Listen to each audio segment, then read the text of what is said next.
본 방송에서 제공하는 투자 정보는 투자 판단에 대한 조언입니다. 방송에서 제공하는 주식의 가치, 가격 상승 및 가격 하락에 대해서는 방송사에서 보장하지 않습니다.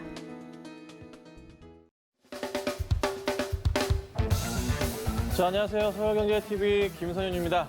자, 오늘은 연말을 맞이해서 2021년 증시 대전망 특집 방송을 준비를 했습니다.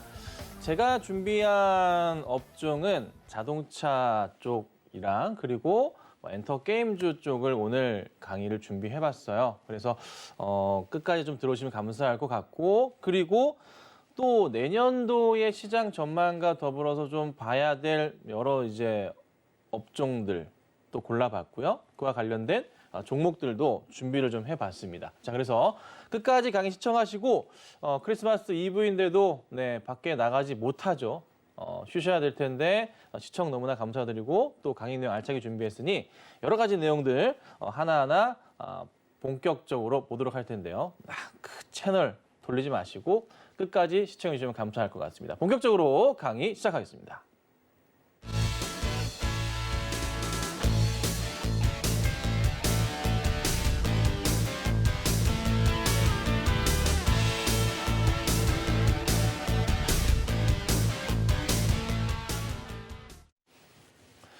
자, 오늘 전체적인 시장 흐름은 다들 잘 아시겠지만 특이점이 있었던 것은 조금 삼성전자 같은 경우가 오늘 급등이 나왔다는 거.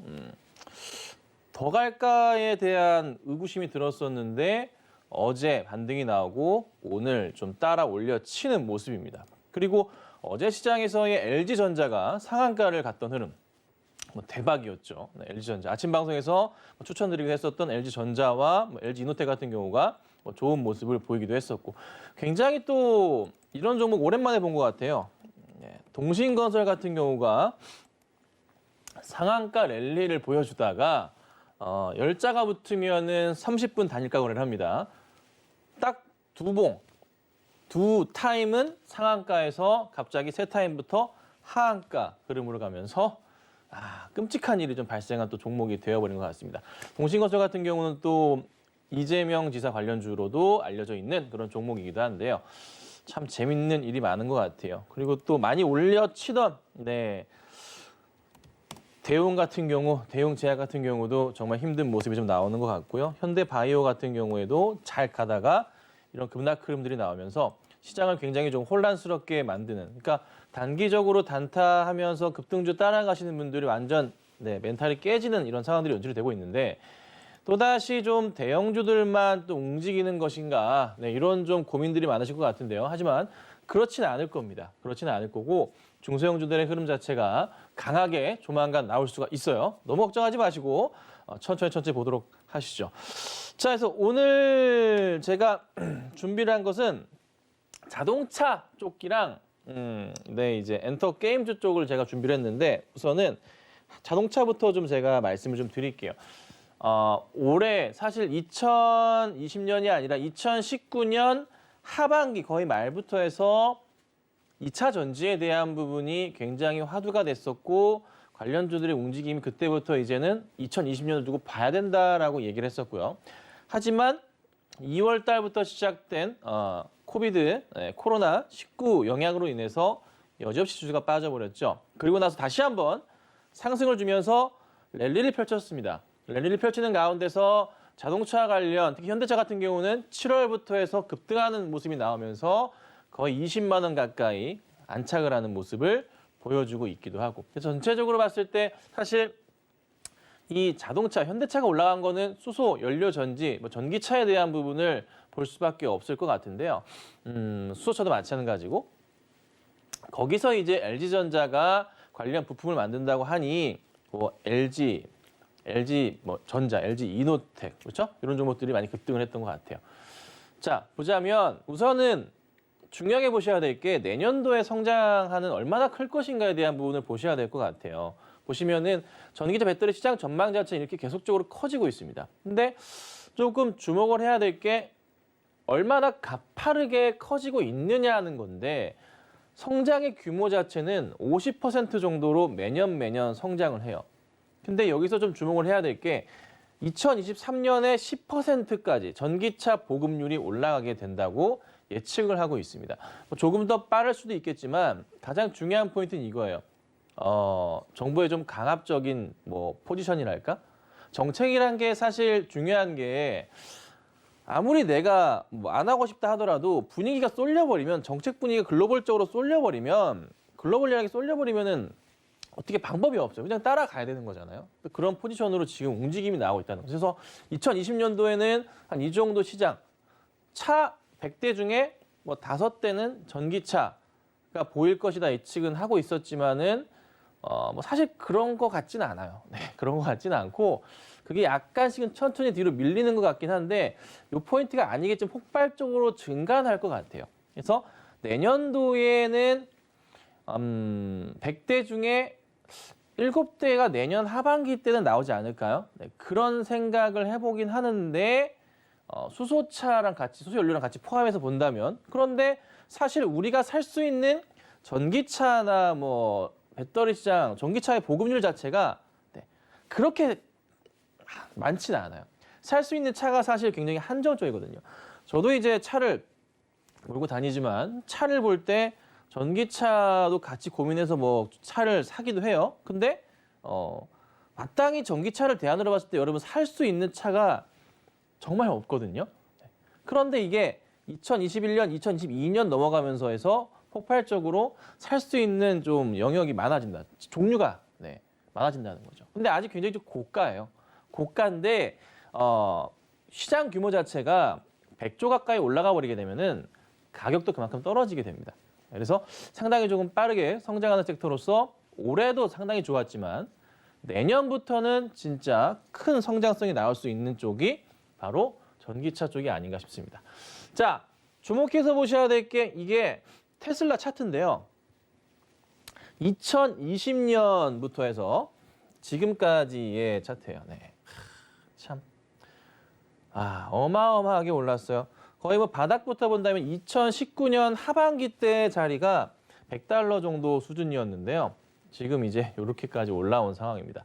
1년 만에 이런 큰 대형주가 이렇게 크게 움직이는 모습이죠. 사실 테슬라뿐만이 아니라 여타 많은 종목들도 많은 대형주들도 굉장히 좋은 모습을 보였는데 그간에 기억하는 좀 안 좋았던 종목 중에 하나는 니콜라 아시죠? 니콜라 사태가 좀 있긴 했었죠. 니콜라는 아마 올해 한 6월, 7월까지 급등 나오다가 이렇게 떨어지는 모습이 좀 나오긴 했었어요. 왜? 가짜다, 진짜가 아니다. 사장이 또 물러나기도 하고 이런 모습들이 있긴 했었습니다. 하지만 테슬라의 성장성을 고민해 볼 때 저는 테슬라가 이제 경쟁 상대로 보는 게 누굴까에 대한 건데 당연히 미국 기업만 고민을 하겠죠. 거기서 맞춰봤을 때 테슬라의 경쟁 상대는 저는 이제 애플이라고 봐요. 애플이 2023년, 4년 그때 맞춰서 전기차를 내놓겠다고 선언을 했습니다. 그와 관련돼서 애플이 이제 레이더 쪽이나 카메라 모듈 쪽에 대해서는 다른 업체들한테 좀 맡긴다는 얘기가 있다 보니 관련주들 또 자율주행 이슈들을 관련해서 관련주들이 또 상승을 하는 모습이 나오기도 했었어요. 근데 애플이 과연 내놓은 차가 어떤 모습일까? 완성을 할 수 있을까? 근데 자금력을 바탕으로 해서 굉장히 또 이런 생각이 들어요. LG가 지금 캐나다의 기업과 합작을 하면서 전기차 부품에 대한 부분을 새롭게 어저께 공개하며 주가가 폭등했잖아요. 근데 애플이 이 자금력을 바탕으로 얼마나 많은 회사들을 사냥을 할까에 대한 고민을 좀 해보게 됩니다. 기술을 갖고 있는 회사, 기술이 있는 회사들. 그러면서 관련주들이 또 한번 상승을 내년 내내 보일 수 있을 것 같아요. 그래서 애플과 연관돼 있고 또 약 기술력을 갖고 있는 좀 대형 회사들 같은 경우는 M&A 되면서 그와 연계되어 있는 관련 부품주들은 또 상승을 줄 수 있거든요. 그래서 꾸준하게 전기차 관련의 부품, 애플 쪽 납품을 하는 이런 회사들 많죠? 같이 보시면 좋지 않을까 좀 생각이 좀 듭니다. 자, 그래서 2020년에는 사실 글로벌 2차 전지 관련주들이 대거 상승을 했습니다. 정말 많이 올랐어요. 정말 말도 안 되게 많이 오른 상황이었는데 사실 이게 중요한 점은 이거예요. 진입 장벽 자체가 높아요, 꽤. 비용적인 측면이 원체 많이 들어가다 보니까 사실 작은 회사들이 덤비기에 쉽지가 않은 구조를 가지고 있습니다. 그래서 글로벌 배터리 시장은 상위 업체들의 과점화가 진행 중에 있고 실질적으로도 상위 업체들의 6곳의 글로벌 시장 점유율 자체가 2020년 올해 80%에 육박할 것으로 예상이 되고 있습니다. 그런데 참 우리가 이제 다행인 건 뭐냐면 이 6개의 글로벌 업체 중 대형사인데 이 6개 업체 중 세 군데의 회사가 우리나라 회사입니다. 그래서 LG화학과 삼성 SDI와 SK이노베이션이 요 6군데 하나에 포함되어 있습니다. 세 군데. 그래서 조금은 이제 주목을 해야 될 것 같은데 삼성 SDI는 사실 어디로 많이 가 있냐면 유럽 쪽으로, 아이고 갑자기 그거졌네. 유럽 쪽으로 많이 가 있어요. 네. 유럽 쪽에 진출을 좀 많이 하고 있는데 이게 완벽하게 배터리만 가지고 운영하는 차냐? 그게 아니라 뭐 하이브리드라 그러죠. 섞여 있죠. 섞여 있어가지고 배터리 용량은 작고 휘발유로도 갈 수 있는 차냐? 이 두 개를 섞어놓은 차 하이브리드랑 100% 배터리 차가 있는데 사실 삼성 SDI는 유럽 쪽에 진출이 굉장히 활발한 상황에서 하이브리드 쪽으로 많이 조금 제품이 많이 나오고 있어요. 그러면은 매출이 크지 않은 거 아니야? 그런데 규모 자체가 원체 커지니까 SDI도 어쨌든 캐파가 커지는 구조를 가는 거죠. LG화학 같은 경우는 당연히 말하면 뭐 하겠습니까? 네. 워낙에 글로벌하게 지금 상황이 커지는 상황이고 SK이노베이션이 아직은 뭐 그렇게 크지 않은 모습이지만 어떨까요? 네. 성장성 자체 부인할 수가 없는 거죠. 어쨌든 6곳의 글로벌 시장 점유율 상위 회사 중에서 국내 업체들이 상당히 진전을 보이고 있는 것이고 재밌는 점은 이 LG라는 회사가 완벽하게 이제 전기차에 올인을 한 상황이에요. 전기차 부품. 자 보세요. LG화학 배터리 있습니다. LG전자 부품, 하우시스, 내외장재, 그다음에 이노텍 장비들 다 만든대요. 그러면 솔직히 LG화학이 전기차를 바로 만들 수도 있어요. 그렇죠. 브랜드를 설립할 수도 있어요. 그렇진 않겠죠. 근데 LG가 어떤 특정 꽤나 큰 자동차 업체를 인수할 수도 있는 건가? 이런 생각이 들기도 하고 LG도 했는데 삼성이라고 못할까? 이런 고민도 사실 하게 되는 거는 맞습니다. 그래서 오늘 삼성전자가 상당히 잘 움직여줬는데 LG전자 너희만 할 게 아니라 우리도 할 수 있어 라는 좀 약간 그런 느낌일까요? 네. 그런 좀 느낌도 받긴 받았어요. 사실 불가능한 게 아니잖아요. 그렇죠? 그래서 어찌됐든 국내 기업들이 내년도 시장에서 성장할 수 있는 발판 자체가 너무나도 좋다는 겁니다. 그래서 2차 전지나 자동차 섹터들은 앞으로 계속 주목을 해야 되는 거고 거기에 맞춰서 자동차 섹터라고 하지만 어쩔 수가 없어요. 2차 전지 자동차는 이제 앞으로 같이 갈 수밖에 없는 그런 회사들이 된 거고 주가의 성장은 계속적으로 나오지 않을까 그런 고민이 좀 많이 되고 있는 상황이에요. 자, 그래서 이제 어떻게 봐야 되냐? 내년도 상반기까지는 사실 이게 문제예요. 상반기일 수도 있고 내년 하반기일 수도 있어요. 그러니까 2021년 말까지일 수도 있는데 공급 과잉 상태가 좀 유지가 될 가능성이 있습니다. 공급 과잉. 자, 공급 과잉이 뭐죠? 사려는 사람보다 물건이 좀 많다는 거예요. 근데 이건 사실 우리가 생각해 볼 때 자동차 시장 자체가 지금 캐파가 엄청나게 좀 커지고 있는 상황이기 때문에 당연히 지금은 일단 많이 찍어보자. 어떻게 해요? 거의 반 치킨 게임이긴 한데 시장을 공급 과잉이 있더라도 장악을 해둬야 나중 시장에서의 이 규모를 감당하면서 시장을 완전 먹어 들어가고 잠식을 해볼 수가 있는 거잖아요. 그래서 발빠르게 지금 여러 업체들이 너도 나도 만들어내고 있는 거고 LG전자는 자기네들의 기술력을 바탕으로 해서 부품에 대한 포인트를 꺼내 들었습니다. 그렇죠? 그럼 이제 삼성도 할 거고 먹거리를 놓치지 않겠죠. 어찌됐든 이래저래 많은 포인트들이 같이 할 거고 근데 이게 저는 이렇게 봐요. 어쨌든 2021년 하반기나 2022년 정도 2021년 하반기, 2022년 초까지 볼 수도 있을 것 같은데 공급가인 현상은 유지가 될 거고 그 다음 2022년 이후부터 아니면 조금 늦는다면은 2022년 하반기 정도부터 해서는 오히려 반대로 공급 부족 현상이 발생을 하면서 2023년에는 전기차의 사용률, 공급률이 굉장히 커지면서 아마 배터리 가격 자체가 조금은 올라갈 수도 있지 않을까 관련 이제 제품들이. 근데 또 원체 많이 더 찍어낼 거니까 또 유지는 또 하지 않을까 생각이 좀 들긴 들어요. 어쨌든 간에 이거는 뭘 의미하냐?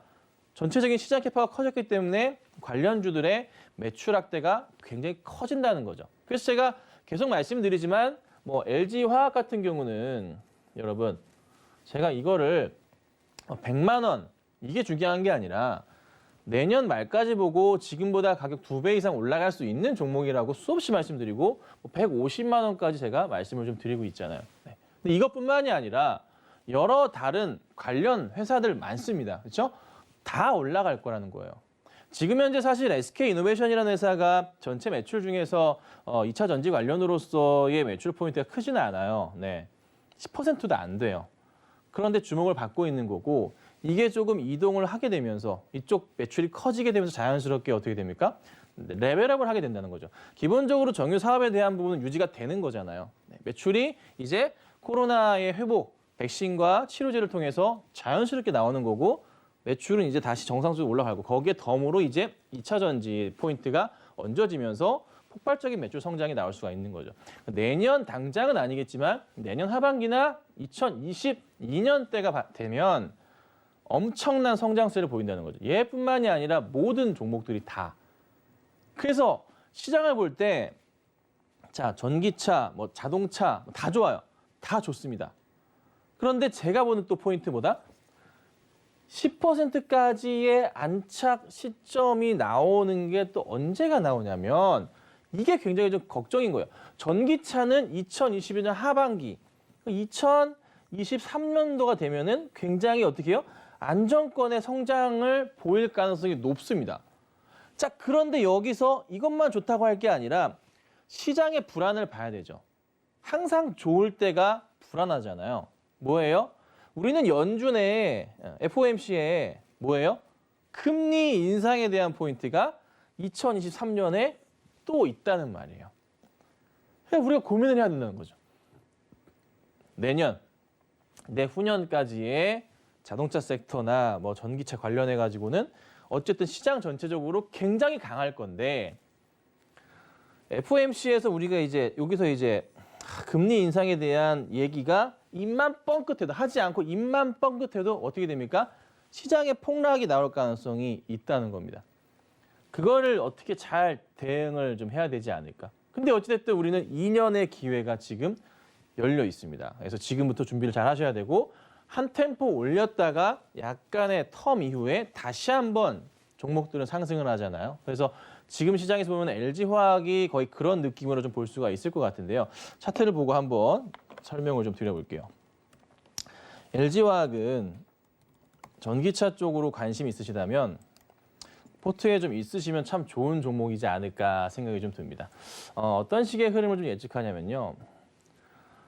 그간에 이제 이때부터 사실 준비를 했던 거예요. 전체적으로 이제 2차 전지 관련해서 스타트가 된 거죠. 스타트가 돼가지고 출발을 한 건데 이제 코로나로 인해서 주가가 많이 떨어져 버렸잖아요.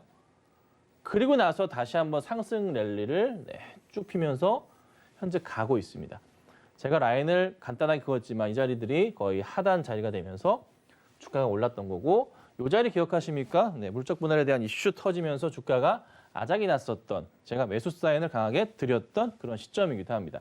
자, 그리고 올려치면서 가는데 중요한 거는 여기서 여기까지 이제 1년을 끝마치고 봤을 때 주가의 상황이 한 3배에서 4배 정도까지 이 정도 사이로 올려쳤어요.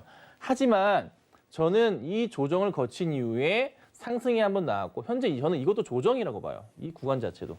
그러니까 한 뭐 70만 원에서 80만 원 사이도 조정이라 보고 본격적인 레벨업을 한 이후 포인트가 조만간 나오지 않을까 싶습니다. 그래서 100만 원대까지의 1차적인 안착이 분명히 나올 거예요. 100만 원까지. 그리고 나서 무엇을 그릴 거냐. 네. 제가 보는 LG화학. 자, 삼성전자 액면 분할했습니다. 그렇죠?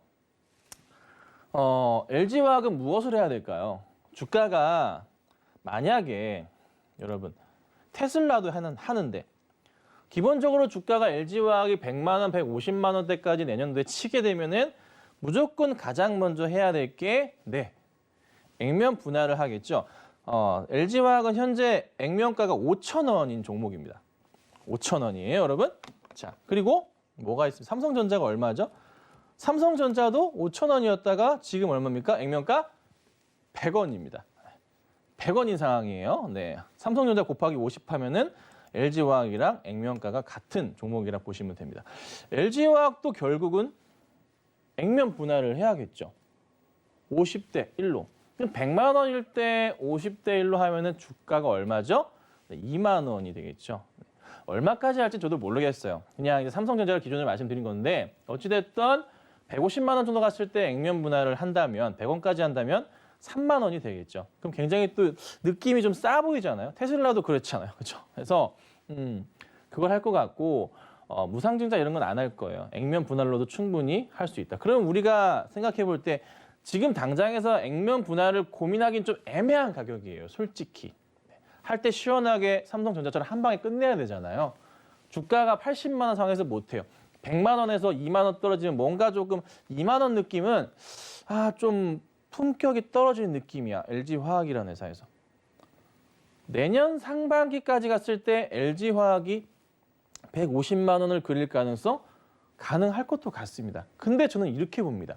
내년 하반기까지 갔을 때 LG화학이 150만 원 근처나 그 이상을 갈 가능성이 있어 보이는데 내년 하반기에 굉장히 중요한 포인트로 맞아떨어지는 게 LG 에너지 솔루션이라는 회사가 내년 하반기에 상장을 할 가능성이 굉장히 높아졌죠. 그럼 거기에 이슈를 타고서 주가가 레벨업하면서 150만 원대까지 쭉 성장을 할 가능성이 굉장히 높아 보입니다. 거기에 맞춰서 LG화학은 액면 분할을 할 가능성이 굉장히 크겠죠. 할 수밖에 없어요. 액면가 5,000원이야. 할 수밖에 없어요, 여러분. 그러면서 한번 레벨업하게 될 것이고 낮아진 가격 때문에 주가는 다시 한번 랠리를 펼칠 가능성이 높습니다. 그래서 낮아진 가격 기준으로 또 올려치면서 현재가 기준으로 말씀드리면 200만 원 이상도 갈 수가 있는 종목이 된다는 거죠. 네. 이걸 기억하셔야 돼요. 그래서 LG화학 같은 경우는 이런 자리들 있잖아요. 이렇게 한 두세 달 이렇게 횡보했죠. 이게 굉장히 힘든 구간이 아니고 굉장히 좀 즐겨야 되는 구간이고 아주 정상적인 그런 구간인데 또 나올 수도 있어요. 종목이 계속 이렇게 쭉 올라갈 수는 없어요. 종목들은 항상 그렇지만 조정을 거치면서 가는 거거든요. 이 조정에 힘들어 하시는 거는 정말 안 됩니다. 네. 이게 세 달이 될지 네 달이 될지 상관이 없어요. 종목에 대한 기본적인 가치와 실적의 성장성 모멘텀은 다 그대로 있기 때문에 오히려 종목이 오히려 성장하는데 회사가 좋아지는데 왜 자꾸 떨어져? 고민하지 마시고 더 기다리시던가 매수를 더 해야 된다는 거죠. 거기에 제가 포커스 맞췄던 거고 강하게 매수 사인을 드렸던 거고 팔지 마세요, 팔지 마세요, 팔지 마세요라고 눈을 외치고 9월 10일, 10월 달에도 제가 뭐 했습니까? 목표가 100만 원 무조건 가야 된다 말씀을 수도 없이 드렸습니다. 그리고 제가 많이 밀렸을 때 분할한다고 할 때 뭐 했어요? 제가 뭐 했습니까? 의리로 이 종목 제가 가져갑니다. 추천하겠습니다. 방송에서 추천했잖아요, 제가. 실질적으로 방송에서 추천을 했고 가져갔어요. 리딩을 해드렸고 그리고 아무도 물리지 않는 가격에 도달하고 난 이후에는 리딩을 안 해드리고 있습니다. 왜? 저는 이 몇 달 동안 말씀드렸던 대로 진행을 했고 이제 스트레스 받지 않은 가격이 왔기 때문에 리딩을 스탑을 하는 거죠. 근데 지금부터는 사실 굉장히 중요한 거예요. 종목 자체가 얼마나 갈지에 대한 부분을 우리가 예측을 해야 되는데 간단한 예측 방법은 시장의 성장성입니다. 지금 2차 전지 관련된 시장의 성장성 자체, LG전자를 품에 안았어. LG전자의 그 자동차, 전기차 부품에 대한 부분을 같이 엮여버렸단 말이에요. 그러면 지금, 죄송해요. 성장성 자체가 어떻게 되냐면 올해보다 내년에 전기차에 대한 성장성 자체가 40에서 50% 성장한다고 하죠. 그럼 주가도 같이 가야 되잖아요. 네. 당연한 거 아닌가요? 같이 가져야 되는데 주가는 몇 배가 더 튀죠? 그럼 곱하기 그냥 간단하게 보수적으로 이해할 수 있는 거예요, 우리가. 그래서 제가 150만 원을 말씀드리는 건데 내년 하반기 뭐 있다고요? 네, LG 에너지 솔루션의 상장 이슈 더해지면서 갈 거고 또 뭐예요? 액면 분할 같이 분명히 나오지 않을까 내년 하반기에 생각이 듭니다. 뭐 빠를 수도 있겠지만 100만 원 정도로 액면 분할하기는 좀 애매합니다. 그래서 150만 원 이상은 좀 가줘야 액면 분할할 좀 맛이 나는 거예요. 2만 원이랑 3만 원은 좀 느낌이 좀 달라. 개인적인 생각이긴 한데 어찌됐든 그런 흐름을 따라서 잘 보시면 굉장히 좀 투자하시는데 도움이 되시지 않을까 좀 생각이 좀 듭니다. 자, 그래서 어찌됐든 2022년 하반기나 그 이후부터 해서는 완벽한 성장을 좀 보이면서 좀 안정권으로 가겠지만 2023년에 FOMC의 연준의 금리 인상에 대한 금리 좀 올릴까라는 뉘앙스에 따라서 지수의 움직임 자체 굉장히 안 좋을 수도 있다는 것은 우리가 고민해봐야 될 거. 항상 복합적이잖아요. 그런 부분 항상 고민하시면 좋을 것 같아요. 자, 그래서 주목을 좀 해봐야 될 자동차 섹터에서의 전체적인 종목 상황들을 좀 볼 건데 어쩔 수 없이 2차 전지를 같이 볼 수밖에 없는 것 같아요. 테슬라는 다시 옛날에 2000슬라까지는 힘들 수도 있겠지만 단기적으로는 저는 일단 1000슬라까지는 말씀을 좀 드릴 수 있을 것 같습니다. 그래서 충분히 올라갈 수가 있을 것 같고 애플 같은 경우에도 이제 시작했잖아요. 네. 애플을 투자한다면 저는 최소 2년 봅니다. 네, 2년의 기간 동안 애플을 가져가시면 굉장히 좀 수익에 도움이 되지 않을까라고 생각이 좀 듭니다. 국내 기업에서는 당연히 빼놓을 수 없겠죠. 현대차 보셔야 되고 현대로템 최근에 꿈틀꿈틀합니다. 수소차 이슈 같이 보시고 기아차 그냥 덤으로 같이 보시면 돼요. 라인이니까. 그리고 많이 오르지 않은 모비스 역시 좋겠죠. LG전자가 뭐 그냥 뭐 한다고요? 네, 전기차 부품 만든다고. 아니 모비스는 안 하냐고. 특별한 게 아니에요. 모비스는 안 하냐고요. 전자보다 모비스가 더 잘 만들걸요. 자동차 관련해서는. 훨씬 더 앞서 있잖아요. 얘는 왜 안 가고 있을까요? 안 간다고 이상한 게 아니죠. 그냥 조금 늦게 가는 거지. 그렇죠? 자, 그리고 제철 잘 가고 있고 위아도 괜찮은 상황이죠. 항상 말씀드리지만 현대차가 많이 올랐을 때 종목을 못 사겠다, 너무 비싸다 하신다면은 좀 다음 오르지 않은 이런 종목들도 대안이 될 수가 있습니다. 잘 보시면 좋을 것 같고 로템도 굉장히 좋은 모습을 보일 것 같아요. 자, 그리고 빼놓을 수 없어요. LG화학 그리고 SK 이노베이션 그리고 두산 퓨얼셀 이 세 종목은 대형주 가운데서 꼭 체크하시면 좋을 것 같아요. 제가 전체적으로 대형주를 좀 가지고 나온 겁니다. 자, 그다음에 굉장히 많이 올랐던 전자 이노텍, 네, 하우시스. 전자제품, 뭐 내외장재, 뭐 이것저것 저런 거 다 만든답니다. 그런데 LG가 올라가야죠, 주가가. 그렇죠? 제가 지지난주 12월 초부터 해가지고 종목을 업종이라 할까요? 어느 한 종목을 제가 많이 밀었어요. 종목이 아니죠. 뭘 밀었냐면 대형주를 보시되 지주사 종목을 보시라고 제가 말씀을 드려왔습니다. 네, 그래서 4종목을 추천드린 적이 있는데 그중에 하나 LG가 있었고 SK가 있었고 CJ가 있었고 하나가 뭐지? 두산이었나 그럴 겁니다. 어찌됐든 전체적으로 지주사 종목들 잘 보셔야 되고 CJ도 많이 올랐죠. 그래서 이런 포인트들 조금 미리미리 시장을 좀 예측하시는데 도움이 되지 않을까. 그래서 지주사 종목들도 관심 있게 보시면 될 것 같아요. 어찌됐든 전체 자동차 섹터에서는 이 종목들. 종목은 원체 많아요. 이거보다 몇십 배 정도 더 많습니다. 종목들은. 하지만 그냥 전체적으로 이 종목들의 움직임을 따라서 그 외의 종목들도 같이 부양되면서 올라간다는 포인트를 맞추시고 고민을 하시면 굉장히 좋을 것 같아요. 아시겠죠? 자, 그 다음 이제 넘어가면 엔터게임인데 제가 이제 게임 위주로 조금 설명을 좀 드릴게요. 엔터도 같이 곁들여 살짝 말씀을 드릴 건데요. 자, 2019년도에 이게 표가 뭐냐면 2019년도에 주요 국가별 점유율 비교예요. 1등이 이제 게임 산업에서 미국이 제일 크고 그 다음이 중국. 네. 의외죠. 중국일 것 같은데 그렇지 않습니다. 그 다음이 일본이고 영국이랑 한국인데 사실 우리나라가 4등이었어요. 4등이었는데 뭐가 문제가 되냐면 우리나라가 중국 쪽으로의 한바탕 사드 문제 때문에 힘들었었잖아요. 최근에 이제 판호 취득에 대한 부분이 좀 나오고 있는 건데 이게 힘들다 보니까 우리나라가 사실 영국에 밀렸었어요. 이런 상황입니다. 근데 이게 다시 아마 조만간 올라가긴 할 거예요. 영국보다 월등히 앞서 있었는데 워낙에 우리나라에서 중국으로 진출하는 게임들이 좀 많다 보니까 그 영향에 따라서 5등으로 밀려버린 이런 상황이 좀 발생을 했습니다.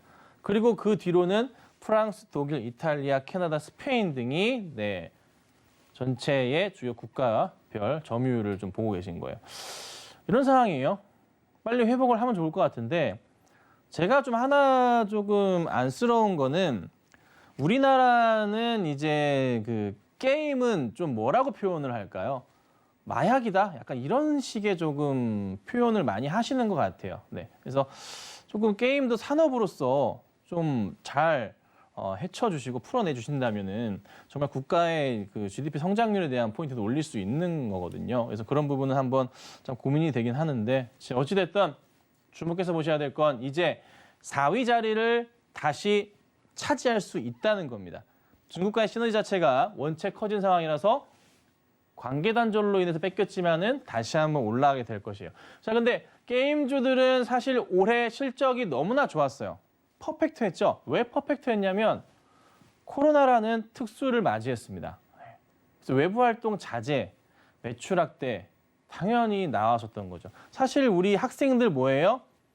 코로나 때문에 1년 내내 방학이었잖아요. 그렇죠? 뭐 좀 답답하긴 한데 게임 좋아하시는 친구들한테는 너무나 행복한 1년이 아니었나. 뭐 내년 상반기까지 이어질 것 같긴 한데 이제 그런 나날은 없는 것 같아요. 반면에 공부 열심히 하신 분들은 기회는 이때다. 남들보다 1년 정도 앞서갈 수 있는 기회를 찾으신 것 같고 좀 그런데 어찌됐든 뭐 게임 산업 전체에 대해서 좀 설명을 좀 드리면 그래서 좀 뭐라 그럴까요? 실적이 좀 큰 폭으로 좀 상승했던 종목들 NC소프트, 넷마블, 웹젠, 컴퓨터, 넥슨GT 뭐 되게 많은데 대표적으로 이 종목들이 좀 상당히 차트적으로도 좀 좋은 모습이라 바닥에 있는 살 수 있는 종목이라 한번 좀 가지고 나와봤는데요. 이따가 설명을 좀 드려보도록 하고 넷마블은 솔직히 좀 아쉬워요. 빅히트라는 이제 거대 엔터 기업을 등에 업어서 주가가 굉장히 잘 갔지만 상장하고 더 빠져버리고 상장 이전부터 주가가 고점에서 밀려버리면서 상당히 많은 분들이 좀 물려 계시잖아요. 이런 부분을 좀 해결을 해야 되는데 사실 넷마블은 좀 안타까운 거는 단가가 높으신 분들은 물을 타셔야 돼요. 실적은 너무나 잘 나오고 있기 때문에 물을 타셔서 가져가신다면 참 좋지 않을까. 그리고 NC소프트도 제가 방송에서 누누이 말씀드리면서 사세요 여러 차례 말씀드리고 좋은 수익이 또 나고 있는 종목이기도 하죠. 그래서 좀 이따가 종목들 상황은 좀 자세하게 보도록 하죠. 자, 그리고 주목해서 보셔야 될 게 게임주라고 다 게임주가 아니에요. 그러니까 성장성에 맞는 포인트를 잡으셔야 돼요. 자, 요게 이제 2019년이고 20년인데 좀 크게 적어드렸어요. 성장률을 봤을 때 PC 게임들은 성장률이 마이너스 4%대 2019년도 때. 반면에 올려친 회사들은 뭐가 있나요? 모바일이랑 콘솔, 아케이드들이 좀 올라왔는데 반면에 2020년 들어서 꺾여버리고 조금 불안한 회사들 뭐가 나왔죠? 이게 코로나가 터지면서 이제 그쵸? 문제가 심각해진 게 뭐냐면 PC 게임들도 집에서 약간 매출이 느는 포인트, 모바일 게임이 큰 성장을 보였고 콘솔까지는 괜찮았어. 그런데 이제 아케이드 게임, PC방, 아케이드 게임장은 그냥 어떻게 해요? 나락으로 떨어지는 실적 포인트가 나왔습니다. 콘솔 게임이라고는 꾸준하게 성장을 해요. 어떤 콘솔 게임 뭐냐면 플레이스테이션 같은 게임들 있죠? 엑스박스 같은 그런 게임들의 시장을 보시면 되고 PC 게임이나 모바일은 원체 뭐 잘 아실 테니까 굳이 말씀은 안 드리지만 내년도에 2021년의 성장성을 우리가 맞춰본다면 굉장히 조금 재밌는 거는 원체 오래 깨져놓은 터라 아케이드 쪽이나 PC방 아케이드 게임장 쪽이 지금 급속도로 성장을 좀 보이긴 합니다. 그래서 조금 빼먹는 모습은 좀 보이지만 꾸준하게 성장을 하는 게 모바일 쪽이랑 콘솔 게임주들은 그래도 계속적인 성장성이 나온다는 거예요. 그럼 여기서 저희가 주목해야 될 건 사실 콘솔 게임은 딱히 그렇게 막 하진 않거든요.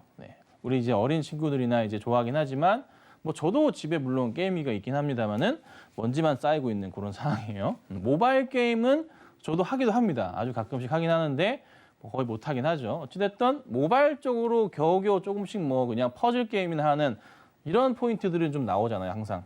그래서 모바일에 항상 주목을 해야 되고 PC는 아닌 것 같아요. 사실 이쪽은 상장되어 있다는 종목들이 없는 상황이라 모바일 쪽으로 참 주목을 하셔서 보셔야 되는데 관련주들의 사실 성장성을 보더라도 모바일 쪽으로 다 집중이 되어 있거든요. 자, 그래서 내년도에 좀 보셔야 될 게 이거예요. 코로나 백신이랑 치료제 보급 완료는 내년 6월 안으로 끝난다고 하죠. 6월이 되면은 그에 따라서 어떻게 됩니까? 그 이후에는 매출이 줄까에 대한 그런 우려감이 약간 있긴 하지만 그거를 빼앗기지 않기 위해서 내년 상반기에 대부분의 게임주들, 특히나 NC 같은 경우에도 내년 상반기에 신작들을 쏟아져낼 가능성도 조금 열려 있지 않나 생각을 해봅니다. 그리고 여타 여러 게임 회사들도 마찬가지로 내년 상반기에 대규모 업데이트를 할 가능성이 굉장히 좀 높겠죠. 아니면은 아예 그냥 내년 하반기까지 크게 한번 그림을 그리던가.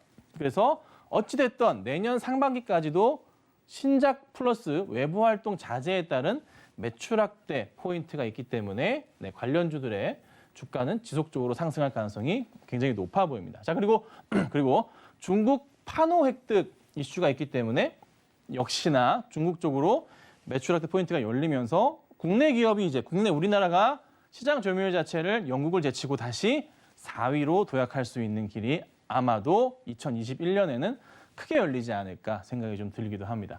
근데 판호가 뭐냐? 판호 하는데 중국이 자국에 출시되는 게임에 발급하는 일종의 서비스인 허가권이에요. 그러니까 서비스 할 수 있는 허가권이에요, 허가권. 이 판호가 2016년 10월이었나요? 11월이었나요? 사드가 그 골프장에 설치되면서 그때부터 해서 사실 엔터주들도 그렇고 게임주 그렇고 중국 관련주들의 주가가 지금까지 깨지다가 요 근래 들어서 좀 천천히 다시 올라오고 있어요. 올해 하반기부터 해서 올라오고 있는데 사실 거의 4년 정도가 암흑기였죠. 근데 이제 시진핑 국가주석의 방한 이슈와 더불어서 조만간 방한을 하실 테니까 방한과 맞춰서 판호에 대한 취득이 최근에 좀 연달아 나오고 있기 때문에 관련주들이 또 움직여주고 있는 거잖아요. 거기에 엔터주들도 좀 움직임이 좀 나오는데 약간 바닥을 찍으면서 올라갈 듯 하다가 SM 같은 경우도 약간 조정이 나오지만 오히려 매수하기 굉장히 좋아지는 그런 가격대로 오는 것 같거든요. 그래서 엔터나 게임주들 가운데서 조금 실적은 괜찮은데 신작도 있는데 주가가 바닥을 기고 올라오지 못하는 종목들, 엔터주들도 성장성 대형, YG, SM 이런 빅히트 같은 경우도 마찬가지지만 조정 나오면서 밀리면서 좀 올라오지 못하는 그런 이제 종목들은 관심 가지시고 대응을 하시면 아마 좋은 결과가 있지 않을까 좀 개인적으로 생각을 해봅니다. 그래서 그거 좀 참고하시고 그래서 좀 말씀 좀 드리자면 PC 게임보다는 모바일 콘솔 게임의 성장률을 좀 주목을 좀 할 필요가 있는데 콘솔도 사실 중요하게 보셔야 될 게 국내 업체 중에서 콘솔 쪽으로 그래도 좀 잘하는 업체 같은 경우는 이제 펄어비스, 펄어비스가 좀 그나마 좀 낫지 않은가 개인적으로 생각을 좀 하는데요. 검은 사막이라는 게임을 가지고 콘솔 게임에 진출하기도 하고 모바일 게임으로도 진출하기도 하고 글로벌로 봤을 때는 굉장히 폭풍적인 인기를 누리고 있는 그런 게임이기도 해서 펄어비스 같은 경우도 상당히 주가가 좀 잘 가고 있는 상황이죠. 추가적인 상승 가능성이 근데 없는 게 아니라 분명히 더 있다는 거. 하지만 너무 올라서 일단 100 뺐고 NC 같은 경우나 넷마블 같은 경우가 어찌 본다면 특히나 넷마블 같은 경우가 바닥을 확인하면서 주가가 한 번은 좀 가줘야 되지 않을까 생각이 들기도 하고 컴투스도 모바일의 대장주 역할을 했던 종목이잖아요. 지금은 좀 많이 뺏기긴 했지만 이전의 모습을 다시 한번 찾을 수가 있고 룽투 코리안 자체는 이제 회사 오너 자체가 중국입니다. 그렇다 보니 주가의 성장폭 자체가 굉장히 빠르고 커질 수 있기 때문에 넣어놨는데 이 종목들을 한번 잠깐 살펴보도록 하겠습니다. 재밌는 점은 이제 NC 같은 경우는 상당히 많이 추천을 좀 드려왔었어요. 주가도 잘 가고 있고 8월, 9월, 10월, 11월 내내 말씀을 좀 드리고 있는 아침 방송에서는 이제 80만 원 부근에서 추천을 좀 드리기도 했었어요. 주가가 과연 얼마나 갈 것인가? N소프트 같은 경우는 액면가가 500원인 종목이에요. 네. 자, NC가 이제 7월 6일 날 99만 7천 원까지 갔어요. 100만 원을 터치를 하지 못했어요. 안착도 하지 못했고. 그런데 이제 한 4개월 정도 사실 쉬었거든요. 힘든 구간이라고 좀 표현을 해야 될까요? 어찌됐든 사람 지치게 만들었을 수도 있죠. 4개월이면 충분하게. 이 가운데서 이제 상승을 주기 시작합니다. 빠른 상승도 아니에요. 굉장히 천천히. 이 바닥부터 해서 이제 조금 올라서 10% 이상 조금 이제 10에서 15% 정도 천천히 올라가고 있는 상황입니다. 추가 상승이 나올 수 있을까요? 네, 나올 수 있죠. 우선 1차적으로 NC소프트 같은 경우는 100만 원의 안착이 우선적으로 필연적으로 나올 겁니다. 그 이후에 100만 원을 넘어가면서 주가 흐름을 좀 보일 것이고 NC도 주가가 100만 원 이상 넘어가게 되면은 사실 개인적으로 이 종목을 많이 사기가 굉장히 부담스러울 수 있어요. 네. 그래서 저는 NC는 이렇게 봅니다. 액면 분할을 해도 100원이 한계니까 100만 원에 100원까지 낮추면은 20만 원까지 떨어지긴 하거든요. 그런데 20만 원도 조금은 부담스러울 수는 있잖아요. 그렇죠? 그래서 한번 NC소프트가 무상증자를 좀 해주면 안 되나? 이런 고민도 들긴 들어요. 네. 쉽지 않은 결정이긴 할 수 있겠지만 그래도 가능성 있는 얘기는 열어둬야 될 것 같긴 한데 어찌됐든 가장 가능성이 큰 거는 100만 원 넘어갔을 때 내년도에 성장이 가속화됐을 때 액면 분할을 통해서 단가를 좀 낮추는 전략을 취하지 않을까 싶습니다. 거기에 가미가 된다면은 증자에 대한 포인트가 있을 것 같긴 한데 만만치는 않을 것 같아요. 어찌됐든 그 포인트가 있다는 거 참고하시면 좋을 것 같고 자, 그다음에 넷마블로 가서 넷마블은 사실 굉장히 조금 힘드셨을 수 있어요. 고점으로 갔다가 너무 많이 빠졌거든. 그러니까 이제 20만 원이라는 가격을 뚫고 갔었잖아요. 어찌됐든. 자, 그리고 빅히트가 요 날이었나? 네. 빅히트가 상장을 한다는 거 가지고 주가가 이제 폭풍적으로 성장을 하기 시작합니다. 네. 많이 갔죠. 제가 항상 조심해야 되는 요 라인들에 대한 부분, 여기가 고점 라인이 있긴 있었어요. 이 라인을 깰 경우에 우선은 일단은 조심을 하긴 해야 돼요. 그리고 나서 다시 포인트를 잡아야 되는데 급격하게 밀릴 경우는 더 밑으로 꽂아내릴 가능성이 있기 때문에 항상 조심을 하긴 해야 됩니다. 제가 만약에 이 종목을 리딩을 하고 있었다면은 저는 이 자리를 이탈할 때 보통 매도를 냈겠죠. 가격적으로 18만 원 정도에서.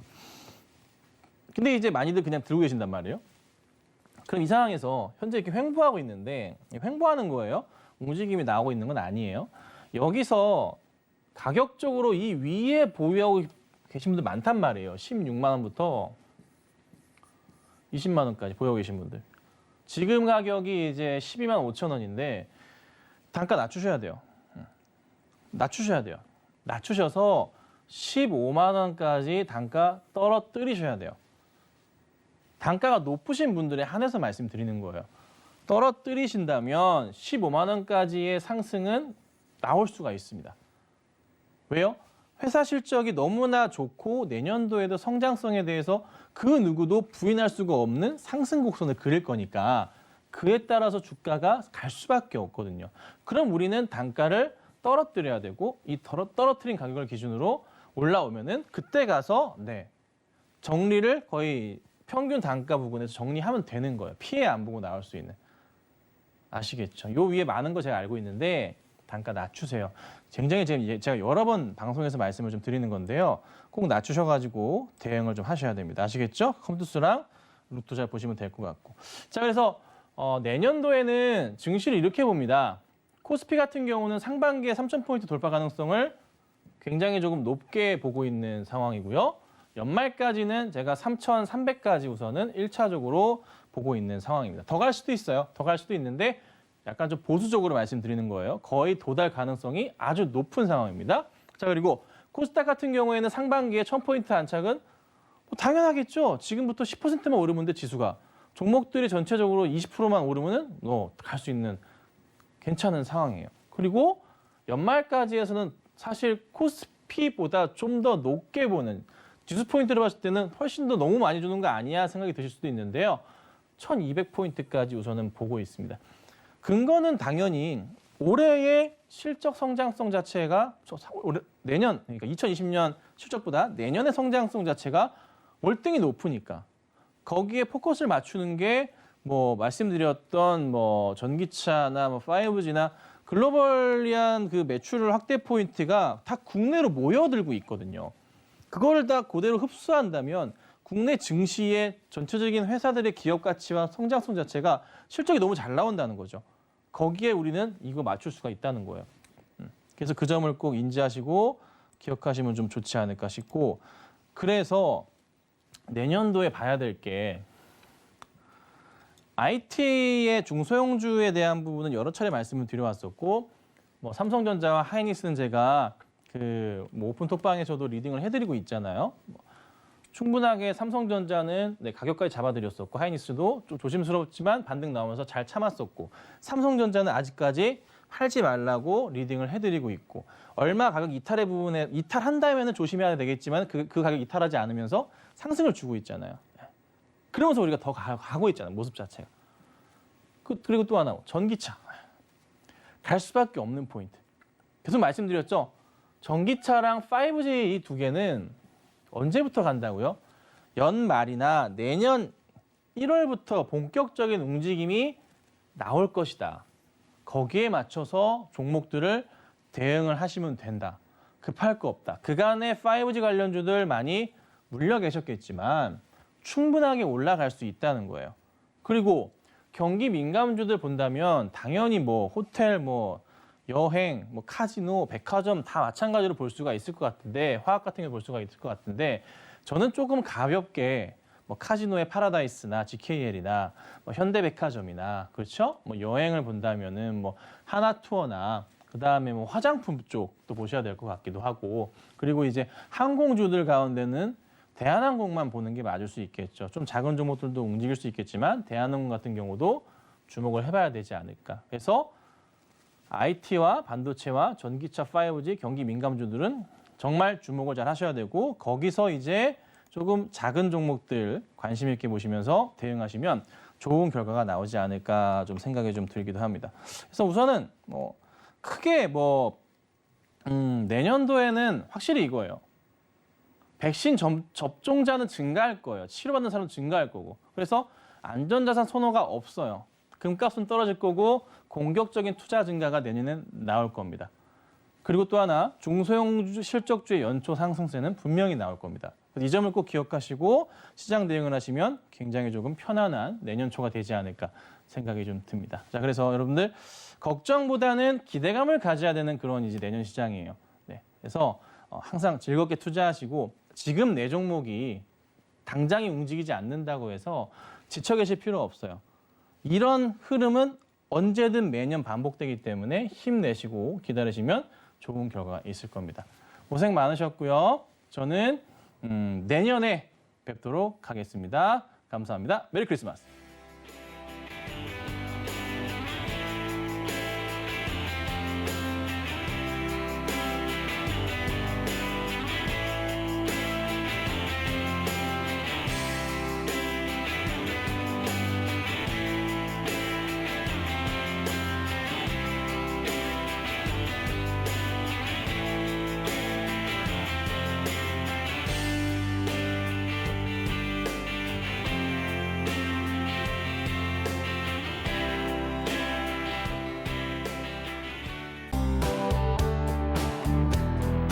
방송에서 제공하는 투자 정보는 투자 판단에 대한 조언입니다.